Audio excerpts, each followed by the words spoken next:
नमस्कार, मी अश्विनी इंगळे. इन सोलापूर न्यूजच्या बातमीपत्रात आपलं स्वागत. सोलापूर शहर आणि जिल्ह्यातील ताज्या घडामोडी पाहणारच आहोत. तत्पूर्वी एक नजर ठळक घडामोडींवर. या हेडलाईन्सचे प्रायोजक आहेत shower and tower water park.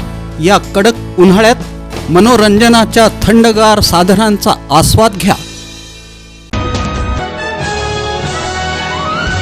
सोलापूरची वरदायिनी असलेल्या उजनी धरणातील मृत साठ्यातील 50% पाण्याचा वापर झाल्यानं पाण्याची स्थिती ही अधिक गंभीर झाली असून धरणातील उपयुक्त पाणीसाठा हा वजा 50.90% इतका आहे.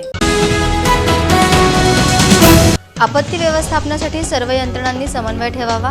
जिल्हाधिकारी कुमार आशीर्वाद यांनी मान्सूनपूर्व तयारी आढावा बैठकीत दिल्या सूचना. पोलीस भरतीसाठी एकाच घटकाची निवड करून तसंच हमीपत्र उमेदवारांनी प्रत्यक्ष उपस्थित राहून सादर करणं आवश्यक. पोलीस अधीक्षकांची सूचना. सोलापूर लोकसभा मतदारसंघाच्या निवडणुकीतील भाजपचं मायक्रो प्लॅनिंग. पालकमंत्री चंद्रकांत पाटील यांनी शहर मध्याला खिंडार पाडल्याचा केला दावा. राज्य उत्पादन शुल्क विभागाची कामगिरी. जिल्हाभरात हातभट्ट्यांवर टाकलेल्या छाप्यांमध्ये 7.25 लाखांचा मुद्देमाल जप्त.